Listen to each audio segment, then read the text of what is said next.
रामनवमी के अवसर पे एकत्रित हुए हैं और सबने कहा है कि श्री राम के बारे में आप बताएं। आप जानते हैं कि हमारे चक्रों में श्री राम बहुत महत्वपूर्ण स्थान लिए हुए हैं।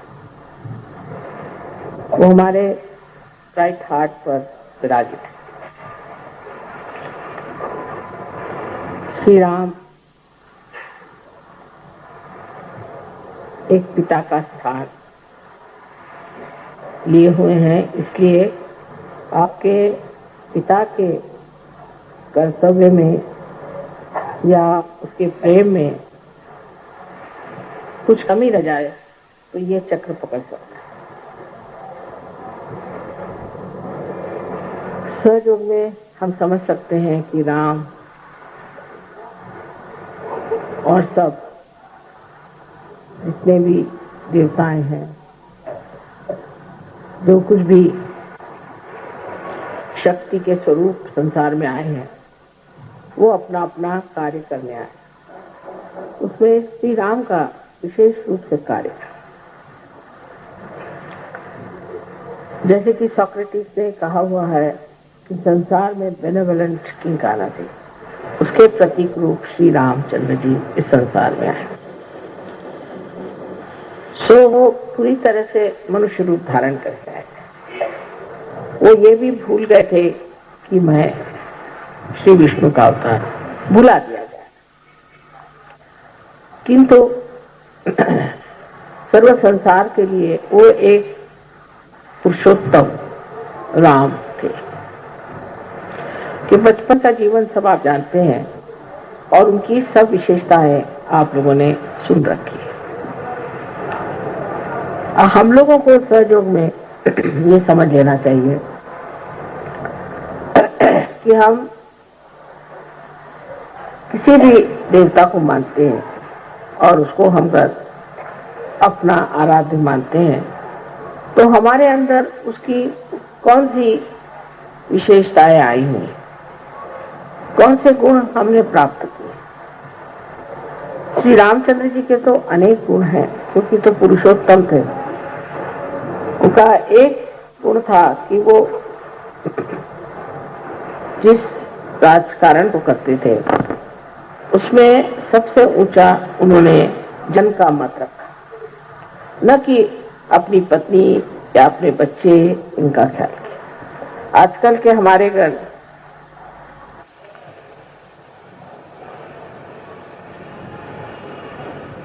राजकीय लोग, पॉलिटिशियन इस चीज को समझ लें तो उनसे स्वार्थ ही निकल जाए, वो निस्वार्थ हो जाए, धर्मपरायण हो जाए।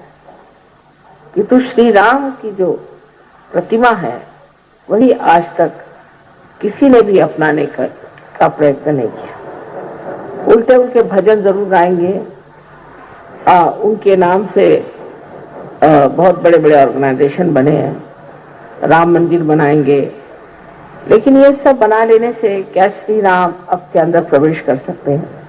क्या आपके जीवन में उनका प्रकाश आ सकता है या नहीं? ये सिर्फ सहयोगी ही कर सकते कि अपने अंदर बसे हुए श्री राम को अपने चित्त के प्रकाश में लाए। वो अत्यंत निरपेक्ष थे। ऐसे तो सभी देवता लोग किसी भी पाप पुण्य से रहित होते, कोई सा भी पाप जिसे हम पाप कहते हैं वो अगर करें तो वो पाप नहीं होता। जैसे श्री कृष्ण ने कितने लोगों को मारा, श्री राम ने रावण का वध किया, ये हमारे दुनियावी दृष्टि से हो सकता है कि पाप हो, किंतु परमात्मा की दृष्टि से नहीं हो सकता, क्योंकि इन्होंने दुष्टों का नाश किया, इन्होंने बुराई को हटाया और इनको अधिकार है कि ये इस कार्य को करने के लिए जो कुछ भी कर सकते हैं वो करें। जैसे देवी ने राक्षसों को संहार किया, राक्षसों का संहार किया, तो कोई कहेगा कि देवी ने पाप, किंतु उनका कार्य ही ये है कि वो राक्षसों का संहार करें और जो साधु हैं उन लोगों को संभाले। श्री रामचंद्र जी के जीवन में एक अहिल्योद्धार बहुत बड़ी चीज है। उन्होंने अहिल्या का उद्धार किया क्योंकि उसके पति ने उसे शापित कर दिया था। उस जमाने में भी कोई स्त्री अगर किसी भी तरह से वाम मार्ग में चली जाती थी तो उसका पति अगर साधु हो और उसकी स्थिति अगर ऊंची हो तो उसे शापित कर देता था। किंतु अहिल्या पर झूठा ही उन्होंने आरोप लगाया था, इल्जाम लगाया था और इस तरह से उसको भी उन्होंने पत्थर बना दिया। तो श्री राम ने उस अहिल्या का भी उद्धार कर दिया। विशेषकर उनकी जो पत्नी के प्रति प्रेम की, एक पत्नी व्रत के प्रति जो एक उनका व्रत था वो बहुत समझ में रहा है। हालांकि वो जानते थे कि सीता जी महालक्ष्मी स्वरूपा है, वो स्वयं देवी है, किंतु मनुष्य के रूप उन्होंने अपनी पत्नी के सिवाय किसी और स्त्री के तरफ आंख उठा करके भी नहीं थी। जब हम राम की बात करते हैं तो हमारे अंदर जो पतित्व है वो भी हमारा स्वच्छ होना चाहिए। अगर कोई स्त्री श्री राम के बारे में सोचती है तो उसको भी अपने पति के प्रति वैसी ही श्रद्धा होनी चाहिए जैसे सीता जी को अपने पति के प्रति थी, और उसी प्रकार पति को भी श्री राम जैसे एक पत्नी व्रत होना चाहिए। सहयोग में बात कठिन नहीं, स्त्री का मान रखना चाहिए, अपने पत्नी को मान से रखना चाहिए। और हालांकि रावण उनको उठा ले गए थे तो भी श्री राम ने ये कर्तव्य समझा कि सीता जी को वहां से छुड़ा कर लाए और लोकनंदा के लिए जनमत को रखने कितना उनमें संतुलन था। उसी सीता को जिसके लिए इतने वर्ष मेहनत करके उसको छुड़ा कर लाए थे उन्होंने त्याग, अर्थात सीता जी स्वयं साक्षात देवी थी तो उनका त्यागने का तो कोई विशेष परिणाम नहीं होने वाला था और उन्होंने उन्हें त्याग। कारण लोग ऐसी बातें करते हैं जो जन हित के खिलाफ, क्योंकि उनका आदर्श इसी तरह से ऐसा न बन जाए कि जिससे लोग अपने यहाँ इस तरह की औरतों को पनपाए जिन पर की लोग शक करते हैं। हालांकि वो निष्कलंका थी और देवी स्वरूपा स्वच्छ निर्मल थी। उनको त्यागने पर भी फिर सीता जी ने भी उनका एक तरह से त्याग कर दिया। उन्होंने स्त्री जैसे रामचंद्र जी का त्याग किया और श्री राम ने पुरुष के जैसे उनका त्याग। सीता जी स्वयं ही पृथ्वी में समा गई और फिर अंत में श्री राम जी ने भी सरजू नदी में अपना देह त्याग किया। इस प्रकार इनका जीवन अत्यंत घटनात्मक और बड़ा चमत्कारपूर्ण है।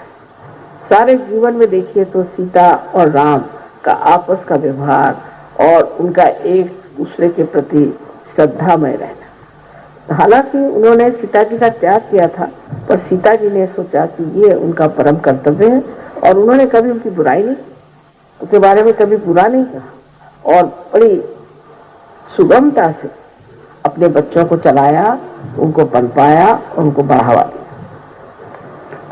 इस श्री राम के जो दो बच्चे हुए जिनको हम लव और कुश कहते हैं वो भी एक भक्त स्वरूप कहना चाहिए कि जो संसार में आए उनको हम शिष्य की तरह से देख सकते हैं। ये शिष्य के द्योतक है और हमारे वेद भी शिष्यत्व की एक शक्ति है जिससे हम किसी के शिष्य हो सकते हैं। शिष्य स्वरूप इन लोगों ने बहुत छोटी उम्र में धनुर्विद्या सीखी थी और इस छोटेपन में ही उन्होंने रामायण आदि और संगीत पर बहुत ही कुछ प्रावीण्य पाया था। इसका मतलब यह है कि शिष्य को पूरी तरह से अपने गुरु को समर्पित होना चाहिए। यह शिष्य का जो स्वरूप है यह हमारे अंदर भी सबके स्थित है। और माँ जो कि शक्ति है उसके प्रति वो पूरी तरह से समर्पित है। उस वक्त श्री राम से भी लड़ने के लिए वो तैयार हो गए क्योंकि अपने माँ के लिए। तो माँ को उन्होंने दुनिया में सबसे ऊंची चीज समझी और उस माँ ने भी अपने बच्चों को पालना, उनका संवर्धन करना, उनको धर्म में खड़ा करना और उनकी पूरी प्रगति करना एकमेव कर्तव्य किया। एक तो अपने आजकल की औरतें रात दिन रोते ही रहेंगे, मेरे पति ने छोड़ दिया, पति ने छोड़ दिया, और जब पति मिलेगा तो उससे लड़ती रहेंगी हर, और जब पति ने छोड़ दिया तो रोती रहेंगी। छोड़ दिया तो कोई बात, मेरे बच्चे हैं, इनको मुझे संभालना है, और इनके प्रति कोई भी ऐसी बात नहीं होनी चाहिए कि जिससे मेरे बच्चों का कुछ कम रहे। ये एक सीता जी की एक विशेष जीवनी है कि उनकी वीरता और उनका साहस, ये हर स्त्री को अपने अंदर बसाना चाहिए कि पति से अगर बिछो भी हो गया और किसी तरह से उससे दूर भी हट गए तो भी पति के कारण अपना नुकसान नहीं कर लेना, अपने बच्चों का नुकसान नहीं कर लेना, क्योंकि उनके लिए अपना जो कर्तव्य है वही परम चीज, उस परम चीज से अटूट रहना चाहिए। यही हमारे सहयोग में, शक्ति में जो पाया है उससे हर स्त्री को प्राप्त कर लेना। श्री राम का जीवन भी जैसे अत्यंत शुद्ध और निर्मल था, और उन्होंने अपने पत्नी के लिए सब चीज त्याग दी। जब से उनकी पत्नी वनवास में रह गई या जब उन्हें अकेला रहना पड़ा और जब उन्होंने उसका त्याग कर दिया, तो उन्होंने भी दुनिया के जितने भी आराम थे उन्हें छोड़।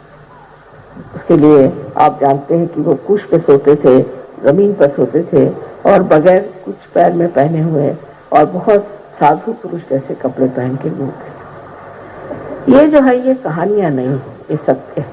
अपने दुनिया में इस भारतवर्ष में ऐसे अनेक लोग हैं जिनका जीवन एक बहुत ऊंचे किस्म का रहा, और उन्होंने कभी ऐसी छोटी ऊंची बातें सोची नहीं। पर ये सारे आदर्श हमारे देश में आने के बाद ये हो गया कि जब हम इन आदर्शों को देखते हैं तो हमारे अंदर ढोंग आ गया कि हम सोचते हैं कि हाँ, राम तो हमारे, हम राम को मानते हैं, ने राम का भजन कर दिया, हो गया। तो एक तरह का ढोंगीपना बहुत आ गया हमारा। जिन देशों में ऐसे आदर्श नहीं है तो वो कोशिश करते हैं कि हम आदर्श कैसे करें, हम कैसे अपने को ठीक बनाएं, क्योंकि आपके सामने एक आदर्श आगे बन गया राम, अब हम तो नहीं राम हो सकते, और बन गए कृष्ण, हम तो कृष्ण नहीं हो सकते, और ये बन गए, वो बन गए, हमारा इससे कोई ताल्लुक नहीं। इस तरह की भावना हम लोग हैं। लेकिन हमारे अंदर अगर श्री राम है तो उनका प्रकाश हमारे चित्त में तो आ ही सकता, क्यों नहीं आ सकता? हम क्यों नहीं इसे प्राप्त करें? हम उस स्थिति को जानने क्यों नहीं कोशिश करें जिस स्थिति में श्री राम इस संसार में आए। एक सहयोगी को ये विचार कर लेना चाहिए कि श्री राम की स्थिति अगर हम प्राप्त कर लें तो अपने यहाँ का राजकारण ही खत्म हो जाए, अपने यहाँ की जितनी परेशानियां हैं ये सब खत्म हो जाए जिस दिन सहयोगी ये अपने मन में ठान ले कि हम रामचंद्र जी जैसे। अपने देश में जहां वो राज्य करते थे उसका बिल्कुल निरीक्ष भाव से, विदेह रूप से वो पालन कर, और सब तरह की अच्छाइयां लोग में आए, उनमें धर्म आ जाए, पहली चीज उनके अंदर शिक्षा हो जाए, उनकी उन्नति हो जाए, उनके अंदर महान आदर्शों की स्थापना हो, ऐसा उन्होंने पूरी समय प्रयत्न किया और उसलिए अपना जीवन बहुत आदर्शमय बना।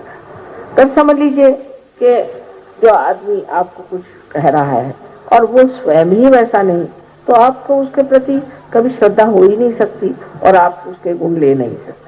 किंतु बहुत से लोग हमेशा कहते हैं कि हम इनको मानते हैं, हम उनको मानते हैं, लेकिन मैं देखती हूँ उसके बिल्कुल उल्टे होते हैं। जो राम को मानते हैं वो सबसे बड़े चोर पॉलिटिशियंस होते हैं, या उनकी 10-10 बीवियां थी, तो राम को आप कैसे मानते हैं? इसी प्रकार जीवन में एक सहयोगी का कर्तव्य क्या होता है कि हमें भी इन देवताओं के प्रकाश को हमारे चित्त में लाना चाहिए, हर चीज की और उसी तरह से दिखना चाहिए। श्री राम क्या था? इस वक्त अगर ऐसा प्रश्न आता तो श्री राम क्या, ऐसा अगर प्रश्न आता तो सीता जी क्या, सीता जी क्या है, सीता जी का क्या बर्ताव? इस तरह से अगर कोई सोचे स्त्री तो वो घर की गृहलक्ष्मी हो ही जाएगी। आप तो जानते हैं स्वजों में सीता जी ने अनेक जन्म उसके बाद हुए और उसमें से गृह लक्ष्मी का स्थान उन्होंने जो है तो फातिमा बी के तरह से वो घर में घूंघट में पर्दे में रहती थी, पर वो सारा धर्म का कार्य उस शक्ति ने किया। उसके जरूरी नहीं कि आप बाहर जाकर के बहुत बड़े लेक्चर दें या बहुत बड़े कोई लीडर हो जाए, कोई जरूरी नहीं। आप घर में रह करके भी ये कार्य कर सकते हैं। अपने बाल बच्चे हैं और आपके और इष्ट जो है, आपके जो आप्तेष्ट हैं, उन सब में आप सहयोग फैला सकते। लेकिन पहले आप पे ये चीज आनी चाहिए। उसके बाद जब ये सब कार्य होने के बाद फिर आप समाज में भी आ सकते हैं और उसके बाद और भी आप कहीं जाना चाहे तो जा सकते। पर पहले औरतों को सीता जी जैसे शुद्ध आचरण की होना चाहिए। शुद्ध आचरण में पहली चीज है ममता और प्यार। वो जब जंगलों में रहती थी अपने पति के साथ, कभी उसने नहीं कहा कि मेरा पति ये पैसा नहीं कमाता, वो पैसा नहीं कमाता, जैसे हमारे यहाँ औरतों की आदत होती है, ये चीज नहीं खरीदता, वो नहीं खरीदता। वो जंगल में है तो मैं भी जंगल में, वो जो खाते हैं वो मैं खाता, वो खाने से पहले मैं खा ले, ऐसा तो नहीं ना करती। वो खा ले, उनको खाना खिला दे, अपने देवर को खाना खिला दे, उसके बाद मैं खा लूं। इस पर औरतें ये सोचती हैं कि हमारे ऊपर बहुत ज्यादा हमारे ऊपर इससे प्रेशर आ जाता है, दबाव आ जाता है। ये बात, ये पृथ्वी तत्व जैसे स्त्री होती है, इसमें इतनी शक्ति है कि ये बहुत दबाव को खींच सकती है। और सारे दुनिया को देखिए कितने फल फूल आदि पत्तियां सब दे रही। इसी प्रकार इस पृथ्वी तत्व के जैसे ही हम स्त्रियां हैं, हमारे अंदर इतनी शक्ति है कि हम सब तरह की चीज अपने अंदर समा सकते हैं और अपने अंदर से हम हमेशा प्रेम की वर्षा दें। ये हमारे अंदर परमात्मा ने शक्ति दी है। तो आप अगर ये शक्ति आपके अंदर है, समझ लीजिए पंखा चल रहा है तो इसकी शक्ति जहां से आ रही है वो शक्ति के स्थान ज्यादा बड़ा है कि पंखा। अगर ये सोचे कि ये पंखा चल रहा है, दुनिया के सामने पंखा दिखाई दे रहा है तो ये बड़ा है, तो आप समझ सकते हैं गलत है। स्त्री शक्ति स्वरूपिणी बहुत शक्ति का साधन है और उसके सहारे ही पुरुष जो है वो अपने कार्य को करता है।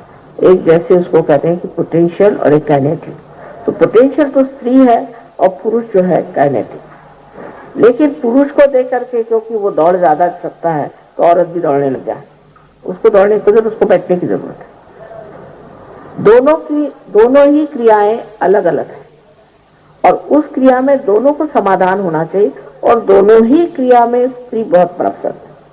और जब समय आता है तो स्त्री पुरुषों से भी ज्यादा काम कर सकती है। आपको मालूम होगा कि महाराष्ट्र में ताराबाई नाम की एक 17 साल की विधवा थी, 17 साल की, और शिवाजी की वो बहुत ही छोटी वाली। सब हार गए औरंगजेब से, इसने औरंगजेब को हरा दिया 17 साल की उम्र में और उसकी कब्र बना दी औरंगाबाद। तो आज समझ सकते हैं कि जब औरत अपने शक्ति को पूरे तरह समा लेती है, जब उसमें समान्वित कहते हैं ना, उस तरह से अपने अंदर सब समाये रखती है, तो वो बड़ी प्रचंड होती है। और अगर वो ऐसे इधर उधर अपनी शक्ति को फेंकती रहे, फ्लिटर अवे, कहीं इधर शक्ति फेंक दी गई, उस लड़ने में गई, कहीं झगड़े में गई, किसी की बुराई में गई, कहीं ओछेपन में गई, तो उसकी शक्ति सारी नष्ट हो जाती। तो स्त्री जो है वो इतनी शक्तिशाली नहीं है कि वो चाहे तो पुरुषों से कहीं अधिक कार्य कर सकती है। पर सबसे पहली चीज है वो अपनी शक्ति का मान रखे। उसको इधर उधर फेंकने से, उस शक्ति को नष्ट कर देने से फिर वो शक्तिहीन हो जाती है और ऐसी शक्तिहीन स्त्री किसी काम की नहीं। तो स्त्री का कार्य अत्यंत महत्वपूर्ण है, गौरवपूर्ण है और बहुत लज्जाशील और बहुत सूझबूझ वाली होनी चाहिए।